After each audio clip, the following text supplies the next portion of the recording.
say, first and foremost, how much are you looking forward to another opportunity at a team like the Dodgers today after what your guys were able to put together last night? Man, what a battle. You know, when you're talking about getting up 4, Dodgers coming back, Carmen did a great job starting the game, Ashcraft coming in and really going, 4 innings and got the win, gave us a chance to win, and just the way the offense was able to rebound after, getting up 4, and then they came back, and then being able to add on runs was really important. What's nice about a guy like Braxton, this will now be his 5th start in a row, just sort of compiling some consistency for him and seeing what he can do with those opportunities. Yeah, looking forward to him being out there tonight. Like we talked about, Dodgers have a good lineup, and it's always a challenge. Anytime you face any team in the big leagues, it's tough, but especially the lineup that they've got and how deep it is. There's very few holes in their lineup. It's kind of key to navigating things against Shohei. Just finding a way to compete against him, and he's obviously got power stuff, and you saw what he can do in the box, and being back on the mound is a challenge for sure. Donnie, what was it like to watch Carmen navigate the first inning against 3 MVPs and do that in 12 pitches? What was it like to see how efficient and effective he was? Yeah, he definitely was, the way that he went out. I think first pitch 96 away, and to get Shohei to fly out to left, and Betts good at bat. Freddie's always all 3 of them. They've won MVPs for a reason, and really tough to navigate that. For him to go 1, 2, 3 in the first was really big. When he does that, which is tougher, to get through those 3 in 12 pitches or to get through the second inning in 38? I mean, he really had to show some stuff there too. He did. Well, I thought the at-bat that Smith put on there in that second inning, I mean, I don't know if you're going to find much better of a full AB, being able to go, I don't even know what it ended up being pitch count-wise. 12 pitches, and to hit a missile base hit after a 12-pitch at-bat, fouling off pitches all over the place. And that can take its toll on a pitcher. You mentioned, I think, what was the first inning was how many? 13? 12 in the first and 12 in the first batter. First batter, and then he gets on, and for Carmen to be able to work through that inning and get the double play that he got and be able to get out of it with only 1 run scoring was huge. Yeah, his final bat was 11 pitches. Yeah, I mean, they put on some in that inning, but all night they don't back down. Do you see a difference in Carmen from, I know that's a very short stint, but compared to where he was early this season? You know what?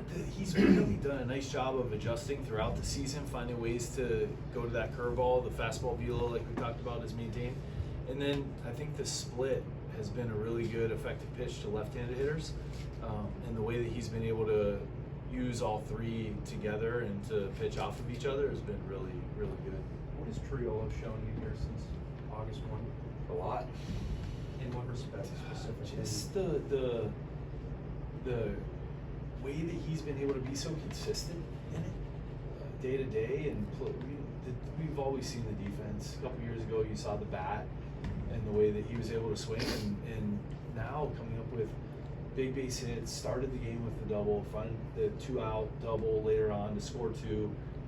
Just the way he's been going about it every single day, and his willingness to do anything to help the team, whether it's short, third, bouncing around to different positions, leading off that he really hasn't done much of, and now has found a nice little groove there in the leadoff spot, stealing a big bag late to be able to score, to put us up 3.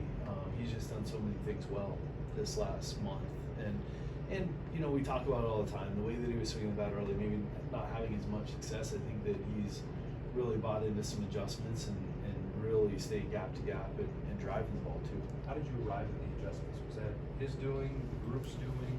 Can you kind of walk me through how you got to this I place? think there's a lot of definitely Triolo, and with the staff of coming up with good adjustments to make, and his willingness when he went down to AAA. Again, we talked about it with Bednar. It's a tough thing to do when you've been in the league for a little bit.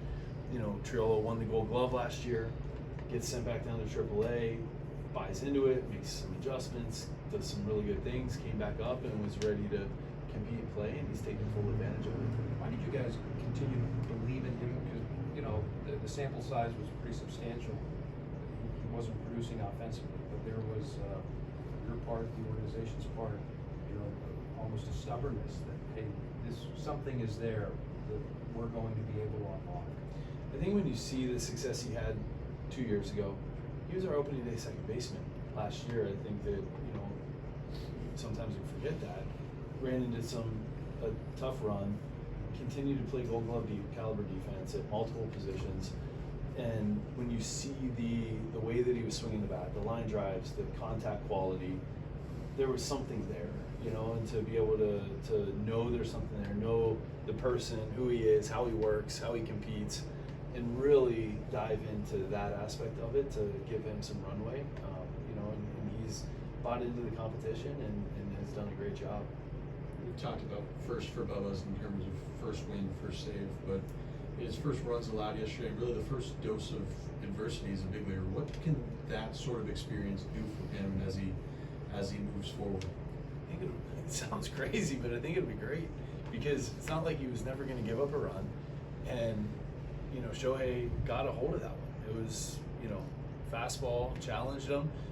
I think the thing for me coming out of that outing is the competitiveness that he showed and the ability to adjust. You know, first 2 innings, a lot of louder contact, gave up some runs, and then he was able to make the adjustments and slow down and go through the remainder of his outing and be really efficient, really good, and get the win. And to take that out of it, the next time Shohei came up, first pitch, he went right back in there with a fastball, which is, for a young guy that just gave up his first runs, that's the competitive side that you want to see, is how are you going to respond to giving up some solid contact and some runs, and he went right back at them, which is really cool. Kutch moved up to fourth in walks in Pirates history yesterday. I mean, how impressive has it been just to see his play discipline, not just this year, but your entire time working with him? Yeah, he's unbelievable. And typically when he takes a pitch, you know it's a ball. Like, he's always ready. He's always ready to hit. He's got a great eye. He's got a great approach. Every at-bat that he takes when he goes up there is a professional at-bat, and he's got one of the best eyes, and that just, you know, shows. I mean, up to fourth all-time Pirates history in walks is unbelievable. I'm sure you're able to quantify with what you guys have internally.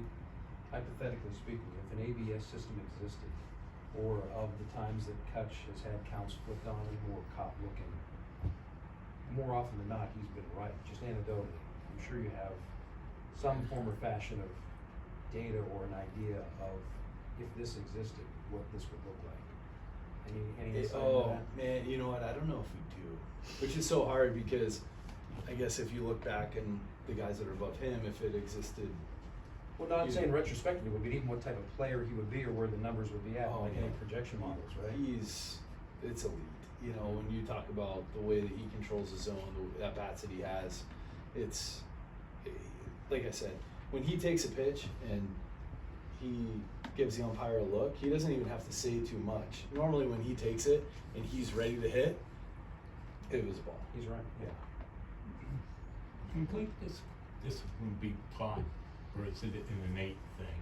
I mean, I know you can't like just practice with an umpire behind the plate every day or something like that. I mean, is it something you can learn, or? I think you can get better at it.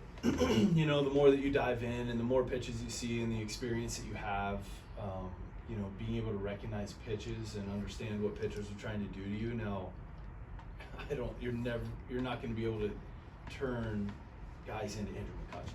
Like, I think that to get to that level, there's an innateness to it. But I think you can get better at plate discipline and recognizing pitches and, you know, attacking pitches that you should. But when we're talking about Kutch, that's at such an elite level of plate discipline and decision making that is, I don't believe you're going to be able to teach somebody to be that good.